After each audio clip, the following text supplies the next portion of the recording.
আসসালামু আলাইকুম। শিমুল memorial north school and কলেজের অনলাইন ক্লাসে সবাইকে স্বাগতম। আশা করি তোমরা সবাই ভালো আছো এবং করোনাকালীন স্বাস্থ্যবিধি মেনে চলছো। তোমরা প্রয়োজন ছাড়া কখনো বাসার বাইরে বের হবে না এবং যদি বের হও অবশ্যই মাস্ক পরে বের হবে। তো আজকে আমি সপ্তম শ্রেণীর গণিত ক্লাস নেব। ক্লাস উপস্থাপনায় আমি মোহাম্মদ দুর্গদা, সহকারী শিক্ষক গণিত, Shimul memorial north school and college. তো আজকে পাঠ শেষে আমরা কি শিখতে পারবো সেগুলো আগে আমরা দেখে নেব। দেখো, স্থানাঙ্ক কি তা ব্যাখ্যা করতে পারবে, বিন্দু কি তা ব্যাখ্যা করতে পারবে এবং লেখচিত্র কি তা ব্যাখ্যা করতে পারবে। আর আরো একটা বিষয় এখানে দেখো, সরল সমীকরণ সমাধান করতে পারবে লেখচিত্রের সাহায্যে। আমরা এর আগে সরল সমীকরণ সমাধান করেছি, আমরা এখানে শিখবো লেখচিত্রের সাহায্যে কিভাবে সরল সমীকরণ সমাধান করা যায়। তো আজকের আলোচ্য বিষয় লেখচিত্র। অনুশীলনী 7.3 বীজগণিত। তো আমরা এই চ্যাপ্টারের অঙ্ক শুরু করার আগে কিছু ধারণা নিয়ে নিব। প্রথম যে ধারণা নেব সেটা হলো স্থানাঙ্কের ধারণা। দেখো, স্থানাঙ্কের ধারণা দেন ফ্রান্সের বিখ্যাত গণিতবিদ রেনে দেকার্তে। আচ্ছা, আমরা এখানে আরো একটা নিচে যে লিখেছি, দেখো যে বিন্দুর স্থানাঙ্ককে x, y আকারে লেখা হয়। আচ্ছা, স্থানাঙ্ক কি আমরা এটা দেখে কিছু বুঝবো না, আসলে আমি একটু বলে নিই যে রেনে দেকার্তে যেটা করেছিলেন, রেনে দেকার্তে জ্যামিতিকে বীজগণিতের মাধ্যমে রূপান্তরিত করেছিলেন।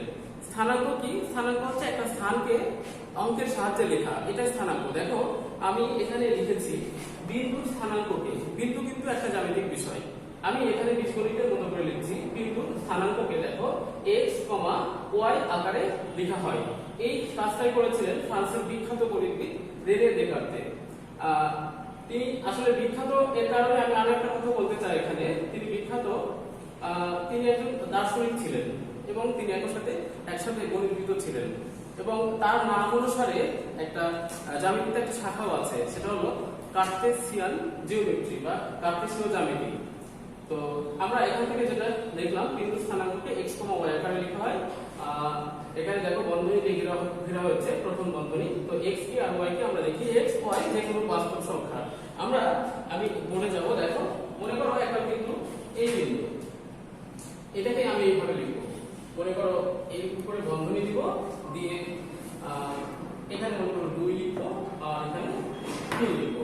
তাহলে 2, 3 এটা দিয়ে গণিতে আমরা একটা বিন্দু বুঝবো। বিন্দু বলতে একটা স্থান আমি বুঝাচ্ছি, যে কোনো একটা স্থান। মনে করো আমি ঢাকার সাপেক্ষে রাজশাহীর অবস্থান দেখালাম এটা, আর মনে করো ঢাকা কোথাও আছে এক জায়গায়। তো তার একটা ওই জায়গাটাকে আমরা অঙ্কের সাহায্যে লিখছি, মনে করো 2, 3। তো এখানে এই 2 কে বলা হচ্ছে ভুজ। আমরা x, y আকারে লিখি।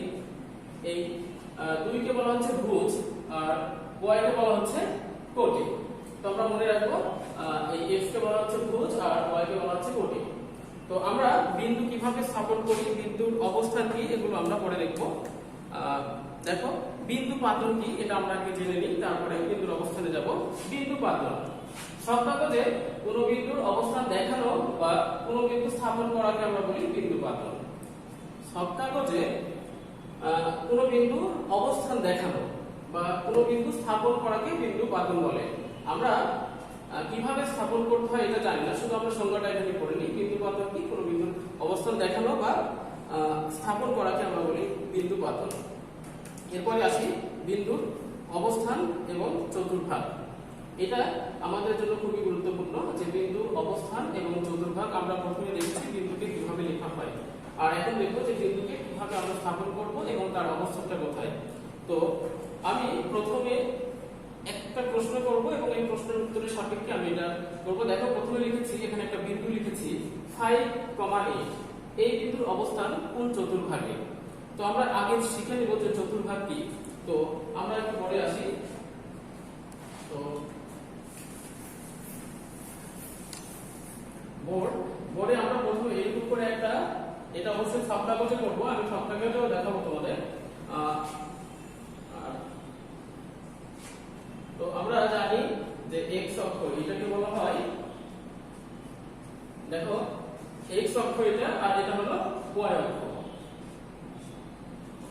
তো দেখো এই রেখাটা হচ্ছে ভূমির সমান্তরাল একটা রেখা, এটাকে আমরা নাম দিয়েছি x ও x ড্যাশ, আর এটাকে বলছি দেখো ভূমির উপরের উল্লম্ব রেখা y ও y ড্যাশ, এটাকে বলা হচ্ছে y অক্ষ।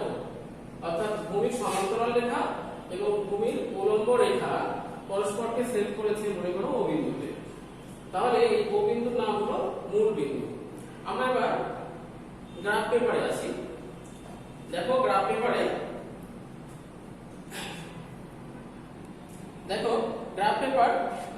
পেপারে আমরা কি করেছি, এখানে দেখো আমি প্রথমে এখানে এটা দিয়েছি x, এটা বড় হাতের ও x ড্যাশ, এটা হচ্ছে ভূমির সমান্তরাল রেখা, এটাকে আমরা বলছি x অক্ষ, আর y ও y ড্যাশ ভূমির উপর উল্লম্ব রেখা, এটাকে আমরা বলছি y অক্ষ। এই দুটো রেখা যেখানে ছেদ করেছে এটা হলো মূল বিন্দু। এখন এই মূল বিন্দুর সাপেক্ষে আমরা যে কোনো বিন্দুর অবস্থান নির্ণয় করব। প্রথমে আমি লিখেছিলাম ওখানে কত 5,8, তো 5,8 বিন্দুর অবস্থানটা কোথায় এবং কোন চতুর্ভাগে, এটা প্রশ্ন ছিল। তো চতুর্ভাগের বিষয়টা আসি, আমরা এটাকে বলি প্রথম চতুর্ভাগ, এটাকে বলি প্রথম চতুর্ভাগ। এখানে দেখো চারটা ভাগ হয়েছে, 1 2 3 4, এটা প্রথম চতুর্ভাগ।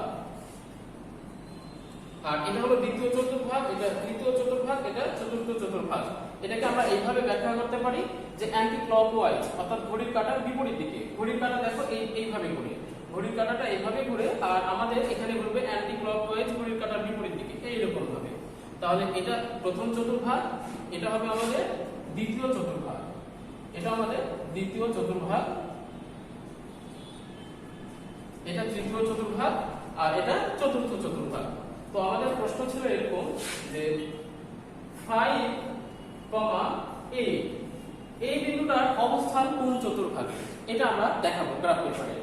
তো আমরা 5,8 মনে করো তুমি এই মূল বিন্দুতে আছো, যে কোনো বিন্দু অবস্থান দেখানোর জন্য, যে কোনো বিন্দু স্থাপন করার জন্য তোমাকে মূল বিন্দু থেকে তোমার যাত্রাটা শুরু করতে হবে। এবং আমার মনে রাখতে হবে আমাদের রাস্তাটা এইদিকে, হয় এইদিকে যাব, না হলে এইদিকে যাব, উপরে উঠবো, না হলে নিচে রাখবো। এই মূল বিন্দু থেকে আমরা চারদিকে যেতে পারবো। তো এবং আমরা এটাও বলে রাখি যে এই মূল বিন্দু থেকে ডান দিকে তখনই যাব যখন আমরা x এর মান ধনাত্মক কিছু পাবো, আর মূল বিন্দু থেকে বাম দিকে তখনই যাব x এর মান যখন ঋণাত্মক পাবো। তো এখানে দেখো 5 এর সামনে কোনো চিহ্ন নেই, মানে প্লাস চিহ্ন আছে, তাহলে এখানে আমরা ডান দিকে যাব, x অক্ষ থেকে ডান দিকে যাব। কত ঘর? এই 5 দিকে বসবো, 5 ঘর ডানে যাব। তাহলে এখান থেকে যাত্রা শুরু করে 1 2 3 4 5, এটা আমাদের x অক্ষ বরাবর গেলাম। এরপরে দেখো 8 লিখে আছে, 8 এর সামনে কোনো চিহ্ন নেই, মানে প্লাস চিহ্ন আছে। তাহলে প্লাস যদি হয় তাহলে উপরে যাব, আর যদি মাইনাস হয় তাহলে নিচে যাব। তাহলে কত ঘর উপরে যাব? 8 ঘর উপরে যাব। 1 2 3 4 5 6 7 8। এই যে এই বিন্দুটা হবে আমাদের 5,8।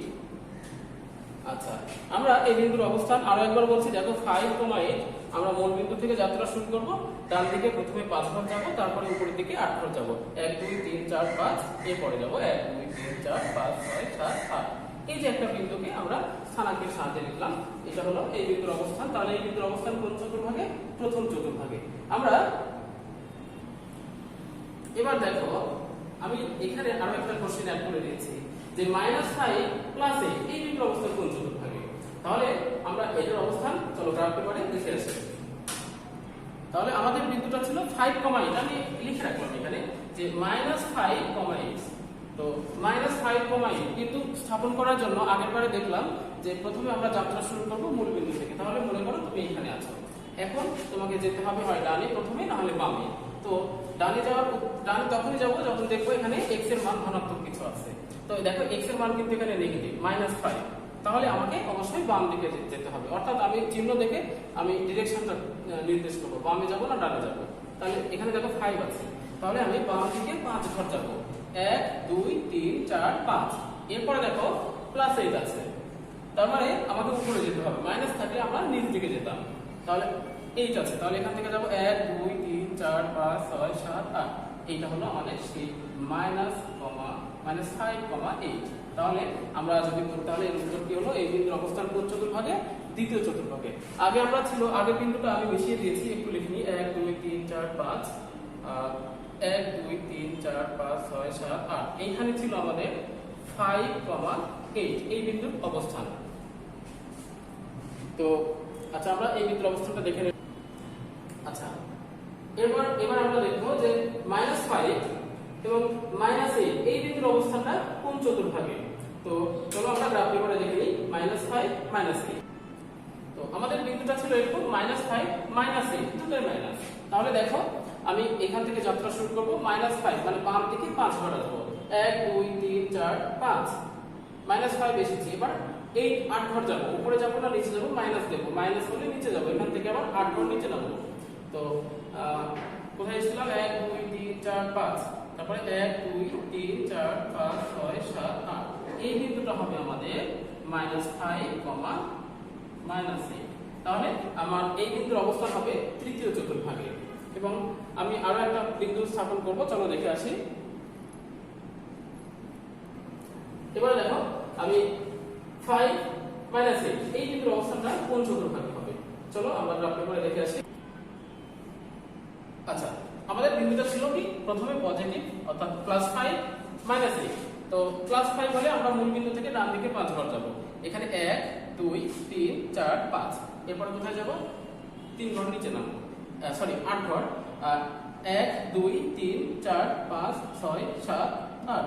এইটা হবে আমাদের 5, -8 এই বিন্দুর অবস্থান। তো আমি এখানে 4টা বিন্দু স্থাপন করার আমার উদ্দেশ্য আছে। এই উদ্দেশ্য হলো যে এখান থেকে আমরা একটা সিদ্ধান্ত গ্রহণ করব। দেখো আমরা একটা বিন্দুকে বলেছিলাম x, y আকারে লেখা হয়। x, y আকারে লেখা হয়। দেখো এইখানে কিন্তু 5 পজিটিভ, 8 পজিটিভ। অর্থাৎ যখন x এর মান ধনাত্মক এবং y এর মানও ধনাত্মক, তখন এই বিন্দুর অবস্থান হবে প্রথম চতুর্ভাগে।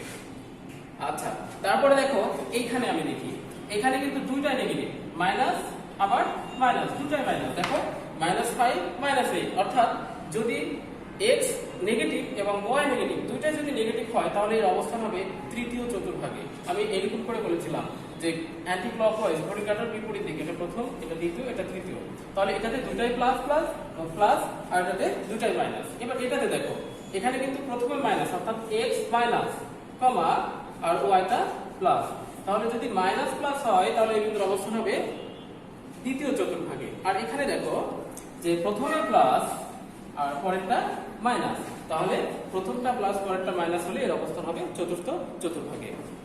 তাহলে আমরা এটা অবশ্যই মনে রাখবো, প্রথম চতুর্ভাগে প্লাস প্লাস, তৃতীয় চতুর্ভাগে মাইনাস মাইনাস, দ্বিতীয় চতুর্ভাগে মাইনাস প্লাস, আর চতুর্থ চতুর্ভাগে প্লাস মাইনাস।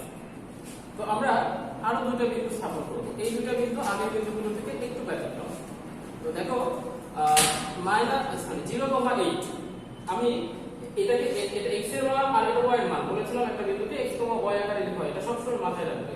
তো এটা x এর মান, এটা y এর মান। দেখো x 0 হয়েছে, তাহলে এই বিন্দুর অবস্থানটা কোন চতুর্ভাগে হবে। এবং আরেকটা দেখো যে 5, 0, এখানে কিন্তু y 0 হয়েছে, তাহলে এই বিন্দুর অবস্থানটা কোথায় হবে আমরা এটা জানবো।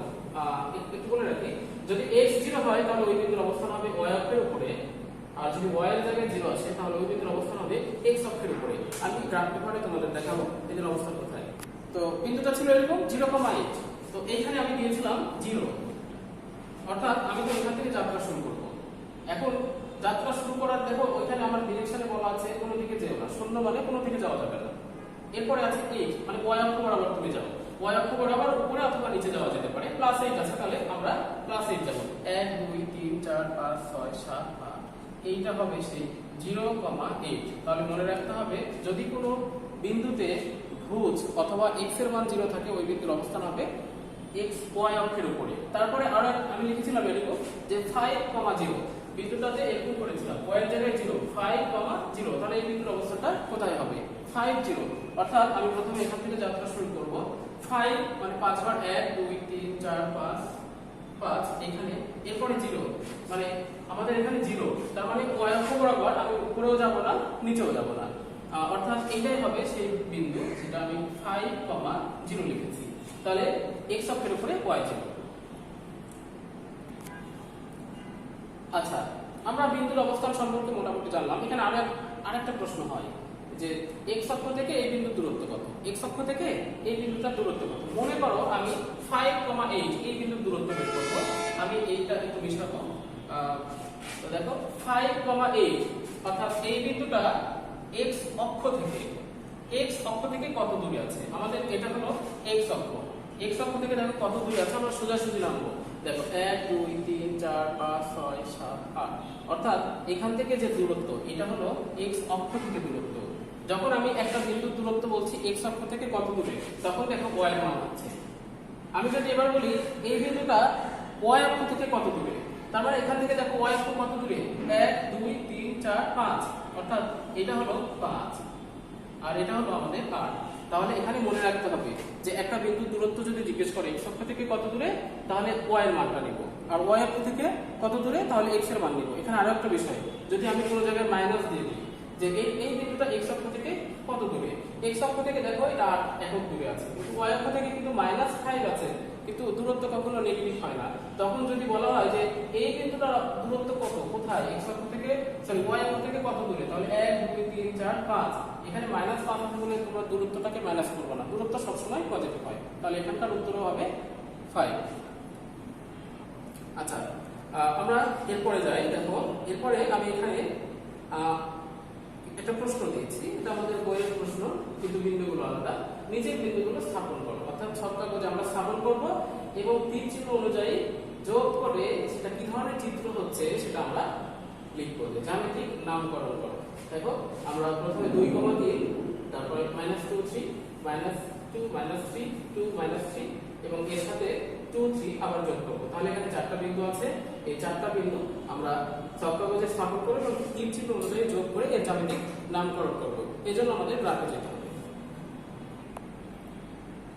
ঠিক আছে, আমাদের প্রথম বিন্দু ছিল যে 2,3, তাহলে আমরা 2,3 বিন্দুটা আগে বসিয়ে দেখি। 2 3, x এর মান 2, y এর মান 3, তাহলে x অক্ষ বরাবর 2 যাও, 1 2, y অক্ষ বরাবর 3 ধর, 1 2 3, তাহলে এই বিন্দুটা হলো 2,3, এভাবে স্থাপন করে পাশে লিখে দিব।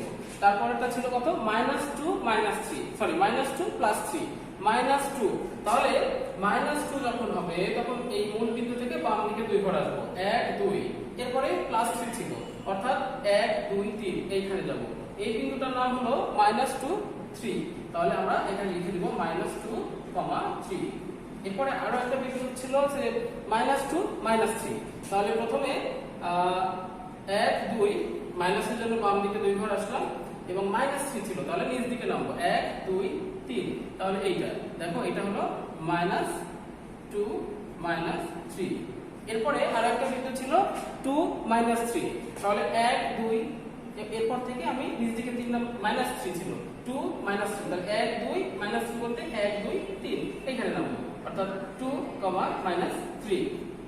তার দেখো তাহলে 2 -3। এরপরে বলা ছিল যে এই বিন্দুর সাথে এই বিন্দু তীর চিহ্ন দেখে আমরা বুঝবো আসলে এই বিন্দুর সাথে তীর চিহ্নের প্রশ্ন এটা ছিল। তাহলে এই বিন্দুর সাথে এই বিন্দু থেকে এই বিন্দু এবং এই বিন্দু থেকে এই বিন্দু, তারপর এই বিন্দু থেকে এই বিন্দু যোগ করতে বলেছিল। এগুলো আমরা স্কেল দিয়ে যোগ করব।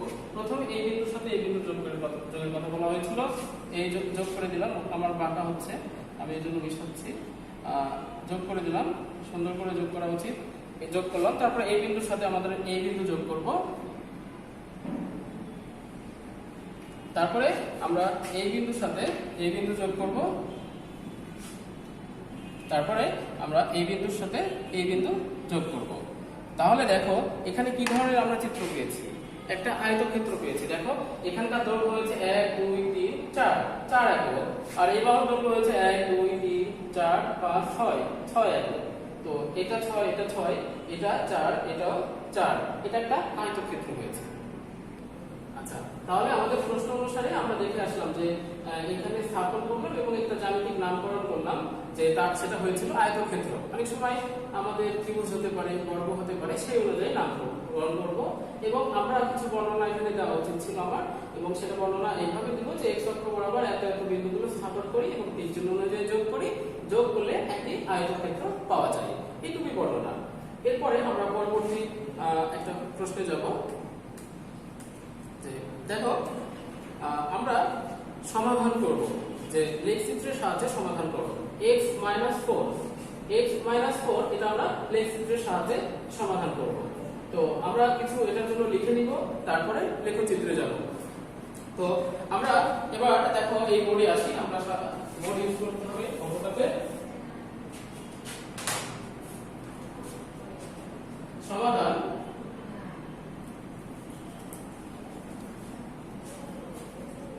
তো আমাদের প্রদত্ত সমীকরণটা তুলে নিই। প্রদত্ত সমীকরণ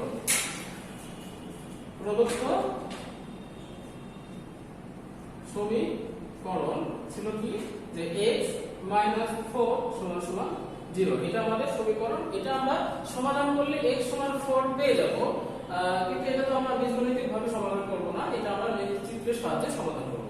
তো আমরা প্রথমে ধরে নিব, ধরি y = এই বাম পাশে যেটুকু আছে এইটুকু ধরে নেব। ডান পাশে 0 আছে, তখন আমরা বাম পাশে যেটা আছে এটাকে y ধরে নেব। সব সময় এই কাজটাই করব। x - 4 আছে, আমি আরেকটা সমীকরণ লিখতে পারি। মনে করো x + 5 = 0 আছে, তাহলে আমরা ধরি y = x + 5। এরকম হতে পারে যে আমরা x + 5 = আছে 2, তখন দেখো ডান পাশে কিন্তু 0 নেই, তখন আমরা যেটা করব এটা বাম পাশে নিয়ে আসবো। x + 5 - 2 = 0। এরপরে আমরা ওই পাশে 0 হয়ে গেছে, এটা একটু বিয়োগ করে দেব। x + 3 = 0, তখন আমরা লিখব কি ধরি y = x + 3, অর্থাৎ আমি ডান পাশে 0 করে নিব। যদি ডান পাশে 0 না করি সেইভাবেও করা যাবে, ওইটা আরো বড় হবে। তো তোমরা সবসময় এইভাবেই করবে। তাহলে আমি লিখলাম x - 4 = 0, তাহলে এটাকে আমরা y ধরে নেব। ধরি y = x - 4। এবার আমরা লিখব x এর ভিন্ন ভিন্ন মানের জন্য, x এর ভিন্ন ভিন্ন মানের জন্য y নির্ণয় করি। অর্থাৎ এই সমীকরণে x এর ভিন্ন ভিন্ন মান বসাবো। এই ভিন্ন ভিন্ন মান কি ধরনের হবে? যেগুলো বাস্তব সংখ্যা। আমি এখানে 0 বসাতে পারি, এখানে 1 বসাতে পারি, এখানে 2 বসাতে পারি, এখানে -1 বসাতে পারি, এখানে ভগ্নাংশ বসাতে পারি। তোমার ইচ্ছা, তুমি যে কোনো মান এখানে বসাবো, বসানোর পরে y এর একটা মান পাবো, সেটা নির্ণয় করব। তো নির্ণয় করি। তো আমরা এটা ছকের সাহায্যে করব। একটা ছক আঁকবো। ছক এঁকে আমরা এরকম করে ছকটা তৈরি করলাম।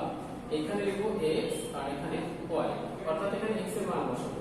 তো এখানে আমি x এর কতগুলো মান নেব ভিন্ন ভিন্ন বলেছি, নির্ধারিত করে বলিনি কতগুলো মান নেব। তোমাদেরকে মিনিমাম 3টা মান নিতে হবে। কারণ যদি ইচ্ছা হয় 4টা নিতে পারে, 5টা হয় নিতে পারে, তবে সর্বনিম্ন 3টা মান তোমাকে নিতেই হবে। দেখো 1 2 3। আমি এখানে x এর 3টা মান বসাবো।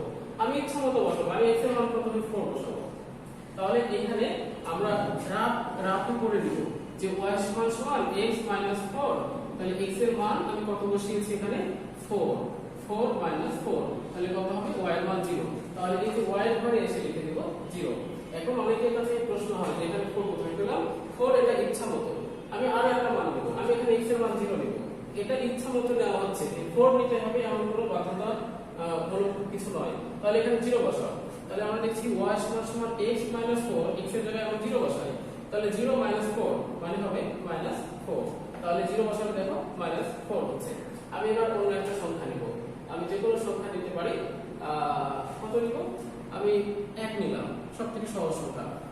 0 তারপরে 1, তাহলে 1 নিলে দেখো কত হচ্ছে y = x - 4, এখানে 1 বসিয়েছি। 1 - 4 তাহলে হবে -3, তাহলে 1 নিলে হবে -3। অনেক সময় এটা খুবই সহজ সমীকরণ, অনেক সময় একটু কঠিন সমীকরণ থাকবে, তখন তোমাদেরকে এইভাবে রাফ করে করে এসে মানগুলো বসাতে হবে। তাহলে আমরা এখানে দেখতে পেলাম x এর 3টা মানের জন্য y এর 3টা মান পেলাম। এবং তাহলে এটা x, y, আমি যদি এটা বিন্দু তৈরি করি, প্রথমে কত হবে 4, 0, তারপরে কত হবে 0, -4, এবং আরেকটা হবে 1, -3। এখানে 3টা বিন্দু। এই 3টা বিন্দু আমরা গ্রাফে স্থাপন করব। তো এরপরে আমরা গ্রাফ তৈরি করব। আচ্ছা, আমরা প্রথমে বিন্দুগুলো স্থাপন করব। প্রথমে ছিল 4, 0, তাহলে এটা হলো আমাদের মূল বিন্দু। এখান থেকে 4 ডান দিকে যেতে হবে। 4 1 2 3 4, এটা হলো 4, যেহেতু তাহলে উপরেও নিচেও যাওয়া যাবে না, এখানে এটা হলো 4,0 এই বিন্দু 4,0। এরপরে দেখো 0,4 ছিল 0,-4, তাহলে 0 x অক্ষ বরাবর ডান দিকে বা বাম দিকে যাওয়া যাবে না, -4 মানে 1 2 3 4 এখানে নামবো। এই বিন্দুটা হলো 0,-4। এরপরে আরেকটা ছিল আমি 1 বসিয়েছিলাম, 1 বসিয়ে পেয়েছিলাম -3, তাহলে 1 অর্থাৎ এখান থেকে এক ঘর যাবো, মূল বিন্দু থেকে এক ঘর 1, তারপরে -3 উপরে না নিচ দিকে 1 2 3, এটা হলো 1, -3। এবার যে তিনটা বিন্দু পেলাম, এই তিনটা বিন্দু সব সময় একই রেখায় থাকবে, অর্থাৎ আমি এবার এই তিনটা বিন্দু স্কেল দিয়ে যোগ করে দেব।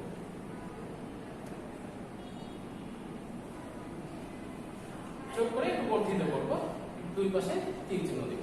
তাহলে দেখো আমি x-4 এর গ্রাফ এঁকে দেখলাম, এটা একটা সরল রেখা হলো, এবং এই সরল রেখাটা আমার দেখতে হবে x অক্ষকে কোন বিন্দুতে সেট করেছে। দেখো x অক্ষকে কোন বিন্দুতে সেট করেছে 4,0, তাহলে 4,0 x অক্ষকে যে বিন্দুতে সেট করবে ওই বিন্দুর ভুজটাই হবে আমাদের সমাধান।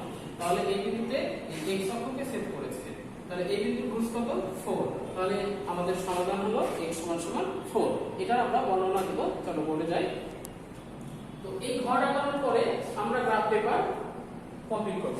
গ্রাফ পেপার এখানে বসিয়ে তার নিচে আমরা বিবরণটা দেব। বিবরণটা কিরকম হবে আমরা লিখব। প্রথমে লিখব মনে করি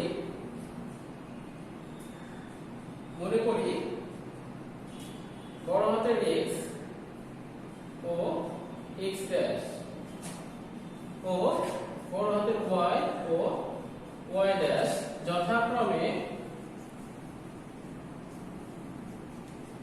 যথাক্রমে x অক্ষ ও y অক্ষ, এবং বড় হাতের O, এটা হচ্ছে O মূল বিন্দু, এটা 0 নয়, মূল বিন্দু। তারপরে ডালি দেব, দিয়ে লিখব উভয়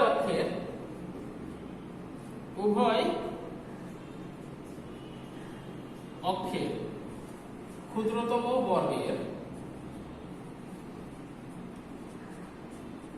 বর্গের এক বাহুর দৈর্ঘ্যকে এক একক ধরে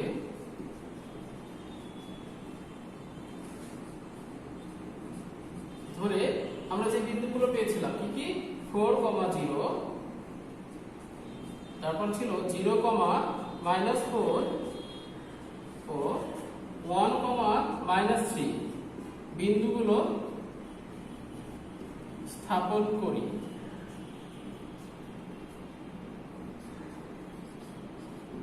তারপরে এবং যোগ করে উভয় দিকে বর্ধিত করি, এবং যোগ করে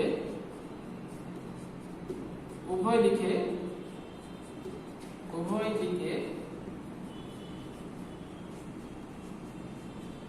বর্ধিত করি। তাহলে আমরা কি পাচ্ছিলাম? বর্ধিত করার পর দেখছিলাম একটা সরলরেখা পাচ্ছিলাম। তাহলে একটি সরলরেখা পাই, তাহলে একটি সরল রেখা পাই। রেখাটি x অক্ষকে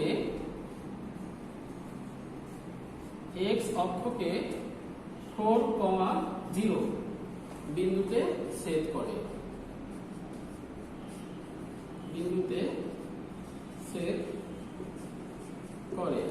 বিন্দুটির ভুজ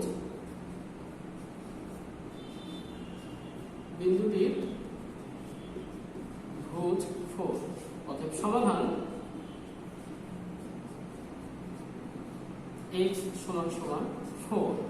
বর্ণনাটা আমাদের একটু বড়, কিন্তু এটা আমাদের লিখতে লিখতে অভ্যস্ত হয়ে যাব, তখন খুবই সহজ হবে। আমরা আরো একবার দেখে নিই যে প্রথমে লিখব x ও x' ও y ও y' যথাক্রমে x অক্ষ ও y অক্ষ। আমরা ভূমির সমান্তরাল রেখার নাম দিয়েছিলাম x ও x', এবং উল্লম্ব রেখার নাম দিয়েছিলাম ওয়াই ও ওয়াই ড্যাশ, এটাকে বলছি এক্স অক্ষ, আর ওয়াই ও ওয়াই ড্যাশকে বলছি ওয়াই অক্ষ, এবং ওটার নাম দিলাম মূল বিন্দু। উভয় অক্ষের ক্ষুদ্রতম বর্গের এক ঘর যাওয়ার পর কিন্তু আমি এক গুণ ছিলাম, এজন্য লিখেছি ক্ষুদ্রতম বর্গের এক বাহুর দৈর্ঘ্যকে এক একক ধরে যে বিন্দুগুলো পেয়েছিলাম ছকে, ওই বিন্দুগুলো 4,0, 0,-4 ও 1,-3 বিন্দুগুলো স্থাপন করি এবং যোগ করে উভয় দিকে বর্ধিত করি, তাহলে একটি সরল রেখা পাই। রেখাটি x অক্ষকে 4,0 বিন্দুতে ছেদ করে। বিন্দুটির ভুজ কত? 4,0, তাহলে আমাদের সমাধান হবে x = 4। তাহলে আমরা এটা সমাধান পেয়ে গেছি। তো আমাদের একটু যদি বুঝতে কষ্ট হয় যে ভুজ 4 x অক্ষকে ছেদ করে, তো আমরা একটু গ্রাফে আরো একবার যাব। দেখো আমি এটা x অক্ষকে 4,0 বিন্দুতে ছেদ করেছিল, তার সমাধান হচ্ছিল 4। আমি এমনি একটা রেখা আঁকলাম, এই দিক দিয়ে রেখা আঁকছি। তাহলে দেখো এই রেখাটি x অক্ষকে কোন বিন্দুতে ছেদ করেছে? এই যে এই বিন্দুতে, দেখো x অক্ষকে এই বিন্দুতে ছেদ করেছে। তাহলে আমাদের বলতে হবে কোন দিকে? 1 2 3 4 5 6 7 8 9 10 11। তাহলে এই বিন্দুটা হবে 11,0। তাহলে এটা যে সরলরেখার যে সমীকরণ থেকে এই রেখাটা পাবো তার সমাধান হবে 11, অর্থাৎ এই বিন্দুটির ভুজটাই হবে সমাধান। মনে রাখতে হবে x অক্ষকে যে বিন্দুতে ছেদ করে তার ভুজটাই হবে আমাদের সমাধান। তো আজকে আমার ক্লাস ছিল এই পর্যন্ত। তবে আমি আজকে লাস্ট একটা কথা বলে আজকে ক্লাস শেষ করব, সেটা হচ্ছে মূল বিন্দু। আমরা যেটা বলছিলাম, এই মূল বিন্দু স্থানাঙ্ক আমি একবারও ক্লাসে করিনি। তো এটা স্পেশাল, এটা সম্পর্কে এমসিকিউ আসে, তাই আমি এটা লাস্টে করব, এজন্য আগে বলিনি। তো দেখো মূল বিন্দু আমরা এরকম করেছিলাম, আমি এখানে এঁকে দেখাচ্ছি। এরকম করে আঁকার পর এটার নাম x, আর এটা x ড্যাশ, আর এইটাকে বলেছিলাম বর্গহাতে O। এইটা ছিল আমাদের মূল বিন্দু। তো মূল বিন্দুর স্থানাঙ্ক কত? এখানে আমাদের স্থানাঙ্ক x এর মান এখানে 0, কারণ x অক্ষের উপরে এবং y অক্ষের উপরে x 0 হয়, x অক্ষের উপরে y 0 হয়। এখানে দেখো এটা দুই অক্ষের উপরে আছে, তাহলে x এর মান এখানে 0, y এর মান 0। তো এটা ছিল আমার ক্লাস কথা, যে মূল বিন্দুর স্থানাঙ্ক 0,0। এটা এমসিকিউ আসে। তো আমরা এরপরে দেখে নিই যে নেক্সট ডে আমাদের কি আছে। দেখো আগামী দিন ক্লাস এই চ্যাপ্টারের উপরে আরেকটা ক্লাস হবে। তো অনুশীলনীর অঙ্কগুলো বাসায় ভালো করে চর্চা করবে। সবার সুস্বাস্থ্য কামনা করে আজকের ক্লাস এখানে শেষ করছি। সবাইকে ধন্যবাদ।